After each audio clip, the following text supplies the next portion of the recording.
Another day is dawning, a new song on the air. A brand new hope is forming, adventure take me there. It's a new day for me. I feel it in my bones, I feel alive, I am set free. It's a new day for me. Nothing in this world will interfere. This is my year. Oh, this is my year. Yeah, this is my year. This is my year.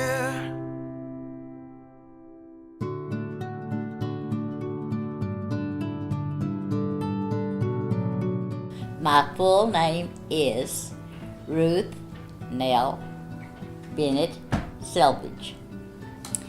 I was born in Paris, Arkansas, that is.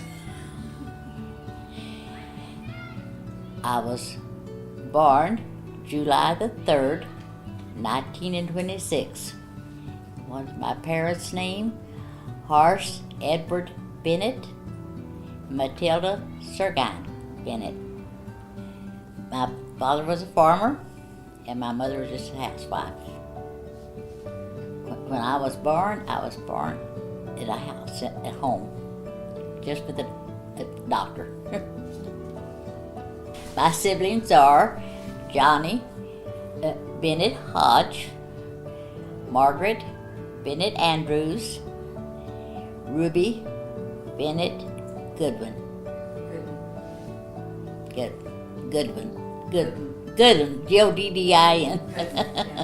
Where I grew up in a small town in Arkansas called Scranton, Arkansas. How big was my house?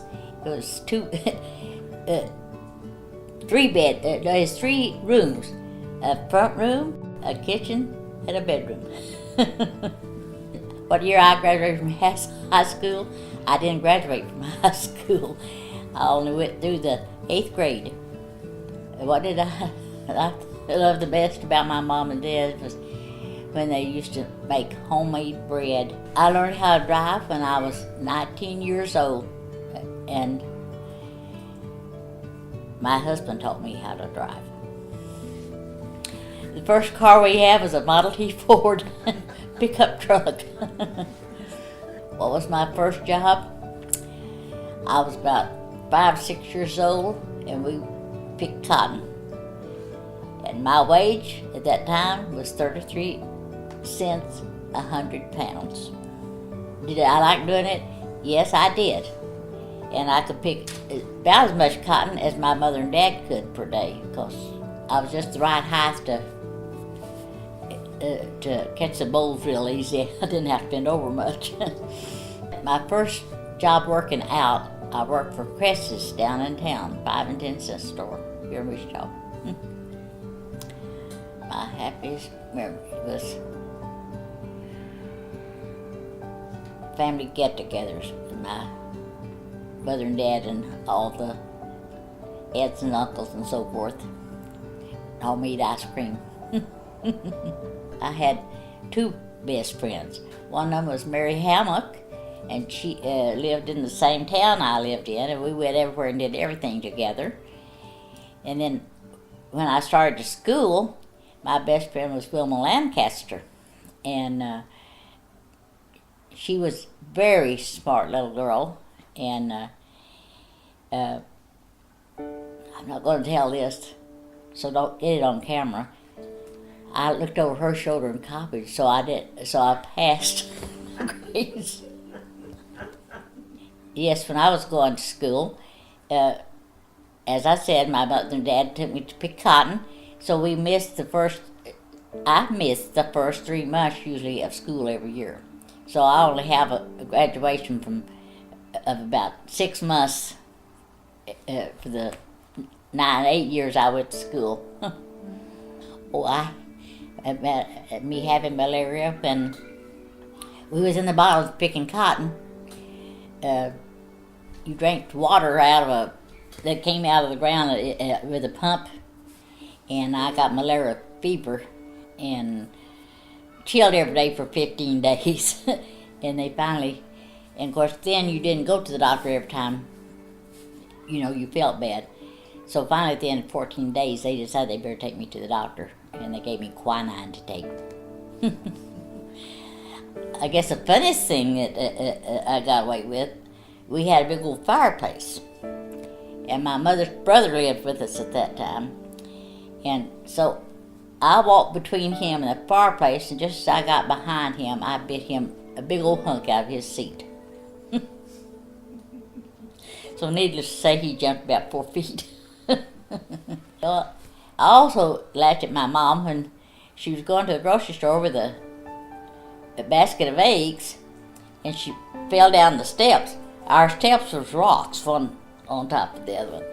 And when she stepped on one, it rocked, and down she went. But one of those eggs broke. She held that basket up like this and held onto the basket.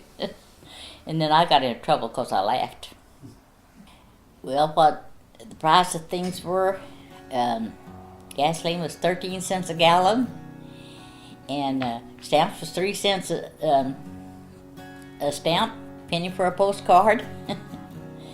And, oh goodness, flour was about 15 cents for a 5-pound bag, and everything's pretty reasonable. When I came to Wichita, I was 17 years old, and that was when Boeing was going full blast, right after World War II started.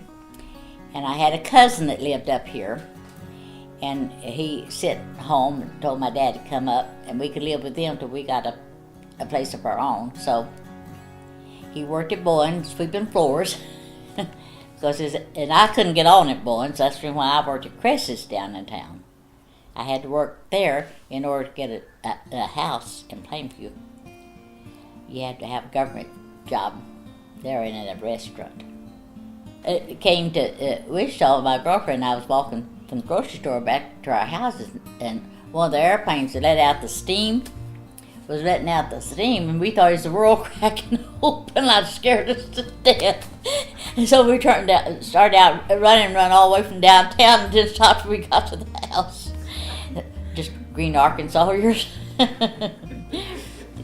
That's what having no education does to you. And my spouse's name was Orville Jr. Selvidge. No place to be in. Orville Selvidge Jr. It was the other way around.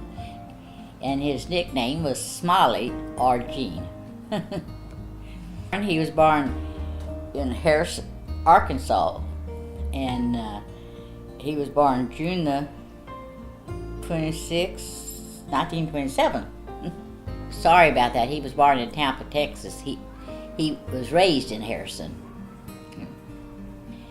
How I met my husband, we was on a bus going to Plainview, and the bus broke down.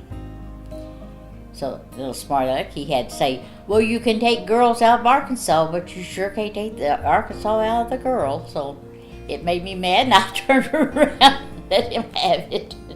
Of course, that ended up 60 years later, we're still together. That's how you met. Now, how far after that was your first date? Did he ask you out, or you asked him out? No, he asked me out the next night. What'd you do? Went to a show. Went to a movie. And it was that way every night from about August 19... Oh, no, it was before that. Anyway, we dated every night till August the 2nd, 1945. We got married. I was 18 years old, and my mother and dad told me I couldn't go out on dates. I said, well, I know, I'm 18 years old, and I said, you have one or two choices. I said, I'll get me an apartment and move out, or I'll go on a date. And I said, I'll live at home. And so it worked out okay, because the next morning when we got on the bus to go to work, his daddy was sitting with my daddy. And they didn't know that we had been dating. I'd been dating his son, so everything was just really fine after that. I came out here in 1944, and we started dating shortly thereafter. Got married in 45. He said, well, I got my notice to go into the Army, and he said, I want us to get married before I go. So that was in 1945. He got a call to go into service. So he got the marriage license. I had to pay for him because he didn't have the money. Did you also forge And his mother's name? then he had to lie because he wasn't old enough to get married. And did you forge a note with So he told the judge, he said, well, said, it's just really, I really want to get married, but said, my mom lives back in the sticks in Arkansas, and said, I'll be going overseas, said, before I can get word from her to okay the marriage. So the judge felt sorry for him, or at least he acted like he did. Anyway, we got married, and Reverend King R. Chappie, of the pastor for the Broadway church on South Broadway, married us. I guess I had several honeymoons in the 60 years. He took me to every state in the Union except Alaska. We wrote letters. I wrote him every day he was gone, and he wrote me every day. That's a lot of letters back and forth. Then I stopped getting letters. And the postmaster, because he delivered so many letters, he knocked on the door one day and he said, Miss Selvidge. Of course, I thought the worst. He said, I want to let you know, why you haven't been getting letters. Your husband is on his way back home, so he'll be calling you in a few days telling you he's back in the U.S. And sure enough, about 2 days after that, he called me from California saying he made it back to this side. About a year after he came back from Gorio, as we moved into our apartment house, I was trying to get breakfast, and I couldn't get breakfast for going to the bathroom. I was so sick, and I finally threw everything down. I said, you fix your breakfast. I said, I'm sick. Then we found out I was pregnant. Well, what was it like when I had my first child? I can't tell you, because when I went to the hospital, I didn't know anything until they laid the baby in my arms. That was back in the good old days. These girls that goes to the hospital today in time and it lays there and screams and yells for an hour just so they can see the baby born. It's crazy. I had the baby. I wasn't working. My husband was working. As usual, he was driving a truck for Yellow Transit. In fact, he was driving for them when he went into service, and back in those days, they had to hold your job if they were still in business when you came back, so that was who he was driving for. But my next children, Sonia Jean, was born a week after Joanne was, except a year and a week. And she was born, just a minute, let me think, October the 15th. 22nd. 22nd. 22nd. Wayne's 15th. Wayne was born the 15th. She was born October the 22nd. Then my next child was that Andre thing sitting over there, and she was born January the 28th, 1951. St. Francis Hospital. All my children were born in the hospital. Now, having her was a little different. They didn't give me the knockout stuff to make me pass completely out. They gave me a shot with her, so I sort of kind of remember her. Come kicking into the world. Very quiet though, still quiet. Raising the kids, we had a lot of fun. The good old days back when I'd have to take them to ball games, and I remember one time we took Sonia to Blue Bird camp. By the time we got back to Wichita, the phone was ringing. Daddy, can you come and get me? I don't want to stay down here all night. And of course, he couldn't go back because he had to go to work. So she had to wait till the next day, so we had to go back down the next day and pick her up. She didn't want to stay away from Mama. She's still that way.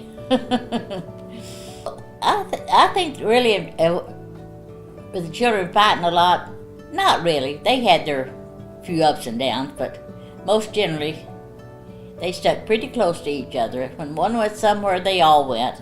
And my son was really good about taking Patsy, because she was a baby, and taking care of her. And to this day, it's Patsy with him wanting to take care of her. And not any serious trouble. They got into trouble. I was working at the bus station, and I went to work one morning, and one of the waitresses come in. She looked at me and she said, "Did you know your daughter was dragging Douglas this morning?" I said, "Which one?" She said, "Patsy." I said, "No, not Patsy." I said, "Now, it might have been Sonia, but I said, it wasn't Patsy." She said, "No." She said, "It was Patsy." So she got in trouble over that, driving her brother's hot rod.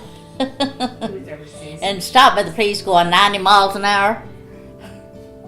The only thing is, though, now about dragging Douglas, it's not 90 miles an hour. It's, is it okay if I go, Mom? And it's about 10 miles an hour now. So, little difference. You didn't think I was going to put that in, did you? He was overseas and someone had to keep it driving. You know they're dragging Douglas again now, right? Probably. Uh-huh. Probably. Oh, yeah. Yeah, Vince and They're his not daughter sitting go good for drag sure. Douglas ever now. I've got to tell you about these trips we get put on. One time we went to Yellowstone National Park, and we went in a 1957 station wagon. That was our camper, our bed, and everything. But anyway, we got to Yellowstone, and I don't know where my husband was at that time, probably gone fishing or something. But anyway, I was standing there making out hamburger patties, fixing to grill hamburgers for us to eat. Well, somebody said, "Lady, you better get your kids in the car somewhere." Said, "Here comes a bear." And I looked up, and here was a bear about far from here to Sonia over there from where I was standing. And I let out a scream. I said, "You kids get in the car and roll the windows up." Well, by that time, a ranger was there and got hold of the bear. In between time, the lady that told me a bear was coming, she said, "Ma'am," she said, "you was the calmest person I ever seen." Said, "You just kept making that hamburgers." I said, "I wasn't calm." I said, "I was in a state of shock, scared to death." I was afraid that bear was going to get one of the kids. Every holiday, well, let's see, every Christmas, everybody met at my house for Christmas. Every Thanksgiving, every Easter, everybody came to my house for us to celebrate. So maybe you don't think it's not lonesome now, but nothing is done at my house anymore. I think Christmas was my favorite holiday. Seeing the looks and surprises on the kids' face, it was really, something to see them so excited. And of course they got up, they didn't much more go to bed till they got up. Santa's been here.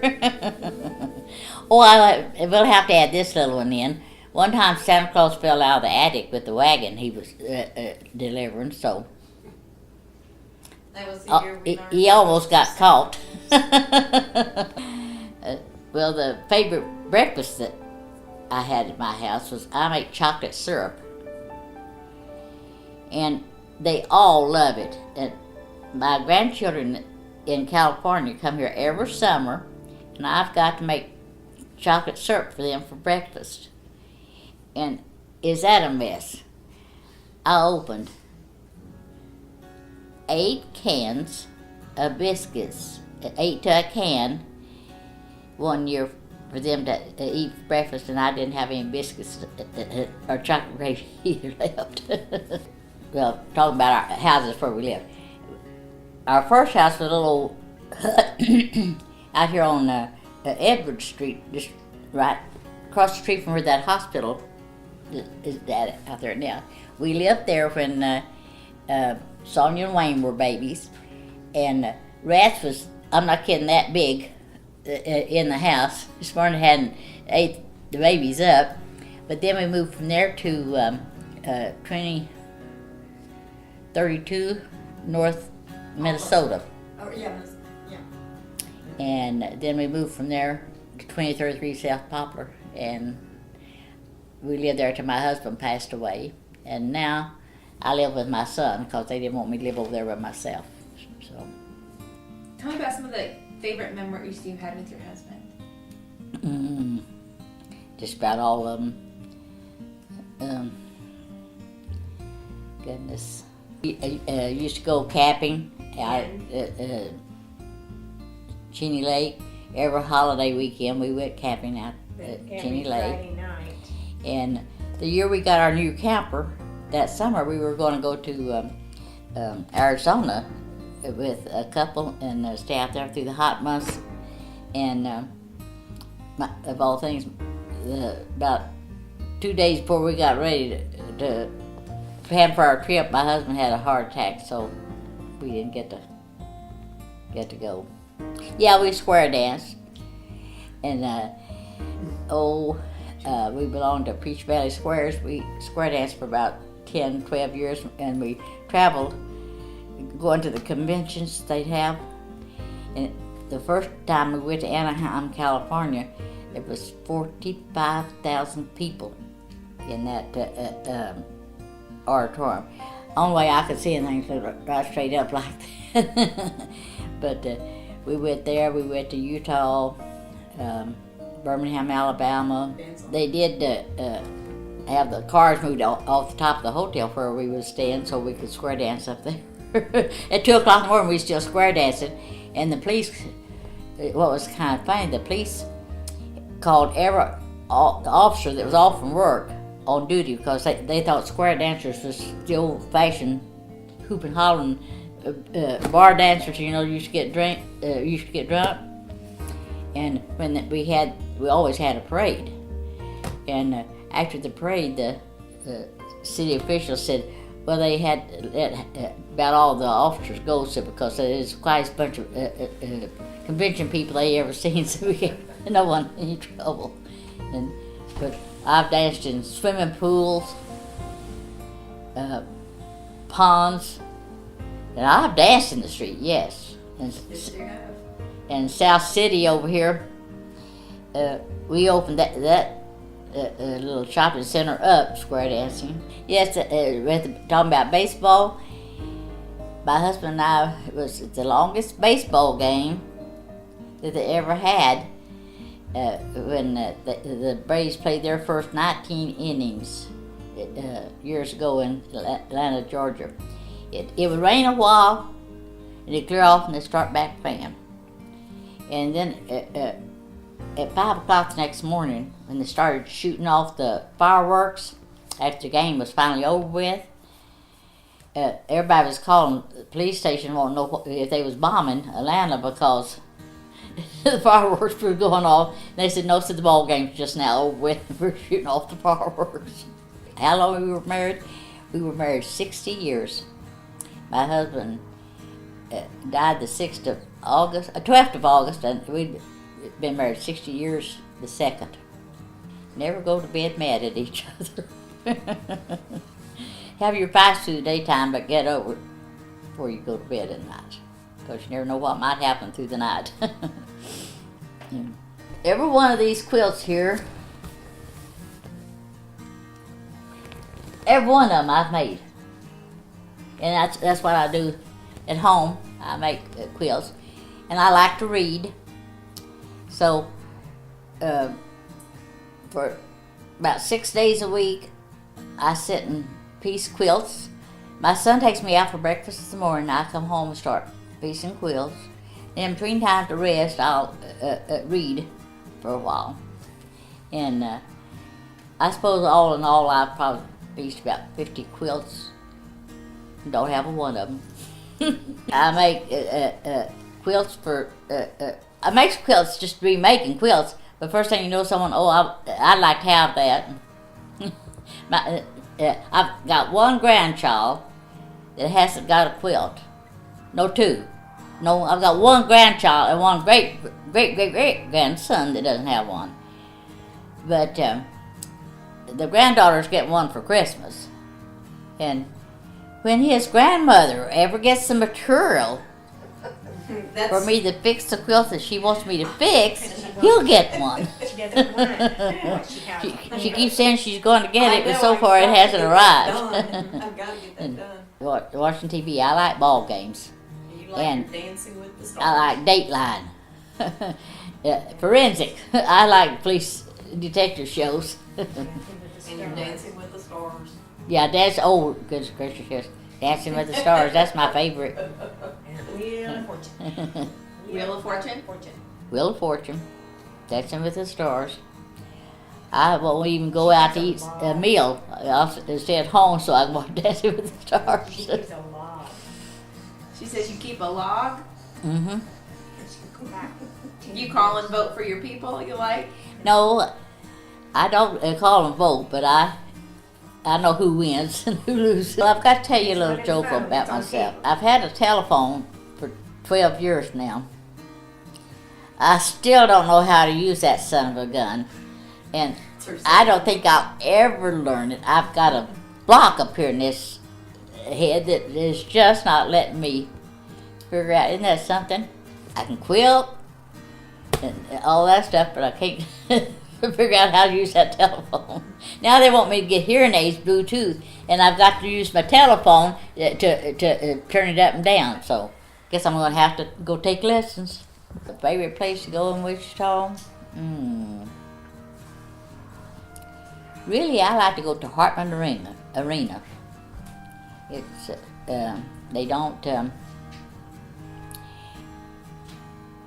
Well, you have to show it. I mean, you know, we checked and everything now, but when you first started going up there, you didn't have to be checked. So when you went up to see something, you just walked in and got your seat. And of course, I would see Dancing with the Stars up there, which started me really liking to go. So my favorite place I visited was Anaheim, California, Disneyland. And we've been there 4 times. And when my son went into the service, I asked him what would he like to do to remember everything at home. He said he wanted to go to Disneyland, so that was the last place we went with him before he went overseas. I've been to all the states. I've been to, except Alaska. My husband took me to every state in the Union except Alaska. And he would have taken me over there, but I am totally scared to death of water. I won't get on an ocean liner to go over. He said, all you got to say is, I'll go with you on a boat or fly, and he said, we'll go. So, yeah, I traveled a lot with him because he drove a semi, and when he drove for Pizza Hut, I went a lot of places with him when he drove for Pizza Hut, and it's fun. We enjoyed it. Of course, when the inspectors come around, I had to get up in the sleeper and be real quiet so they wouldn't know I was there. Yeah, the world has changed. Well, for one thing, I don't have to walk that path outside anymore. And I've been able to, I never knew how to drive till after I came to Wichita, and I could drive. Of course, my children think I'm too old now to drive, so I'm chauffeured when I get to go somewhere. And,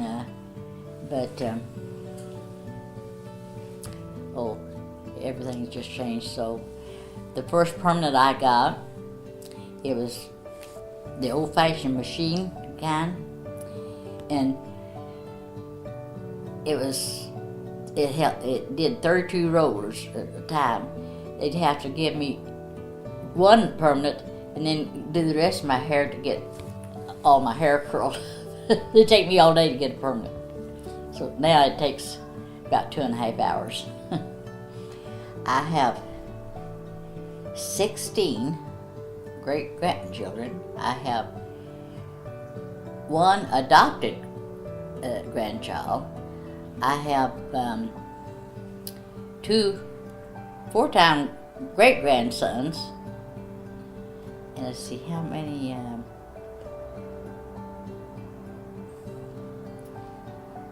I forgot how many grandchildren I have. Too many. No, not too many. I just can't remember how many. Do they call me grandma? Every one of them. Yep. And in fact, I've got a step grandson that lives with the same place I live, and he calls me grandma. And let me tell you, I'm grandma to him. Don't say anything bad about his grandma. He'll let you know it. And talking about Christmas being my favorite holiday, he always decorated the house. And he started usually 1st of October, and by the time Thanksgiving came on, all the kids came over to the house on Thanksgiving, and after we got through having dinner and it got dark, we turned the lights on. Everybody be out in the yard hollering, oh, whoa, whoa, everybody won't know what it was taking place in the neighborhood. That's all. We just turn our lights on, and they go for the whole month. Cell phones, I really love. Well, there's been just about everything electronic. I remember when we first had electricity. We had the string down from the ceiling, had one little bulb in there. You almost had to strike a match to see it, but we had it. And I don't know when we got our first electric iron, but they made electric irons, toasters, goodness gracious, crock pots, electric cars. I hate computers and cell phones, because I go over to her house. She sits there from the time I get there till I go to bed. And this one over here does the same thing. And I'll sit there. And there was one, I said, well, I stopped paying them things. I'm hard of hearing them. Tick, tick, tick, tick, tick, tick, tick. But otherwise, I get along with them. I don't know how to use them, but I can get along with them. They are wonderful inventions, though, I tell you. Especially a cell phone. For one thing, I've never smoked. I don't drink. And those things I just soon see none of my children do. And I guess I'm a party pooper. What's the best thing about being older, getting older? Being spoiled. I pretty well don't want for anything that sooner or later it don't come around the house. And the kids, since I was 90, they gave me a big birthday party. And of course, it rained all the time we were there, but it really made me happy to think that they thought enough of me to invite a lot of people. And we must have had about 120 show up. So I thought that was, and it was in Branson. So the most precious thing to me is my children and my grandchildren.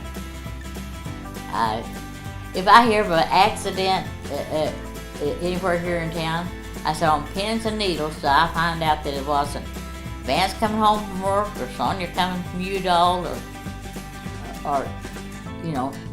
Usually after we have a bad storm here, we nearly always communicate with each other because everyone knows everybody's okay. So I just wouldn't. I wouldn't give 10 cents for any more of them, and I wouldn't give $1 million to see any of them go away. And we have our ups and downs, but it all flies over pretty soon. After we go to bed and sleep on it a while. This is my year.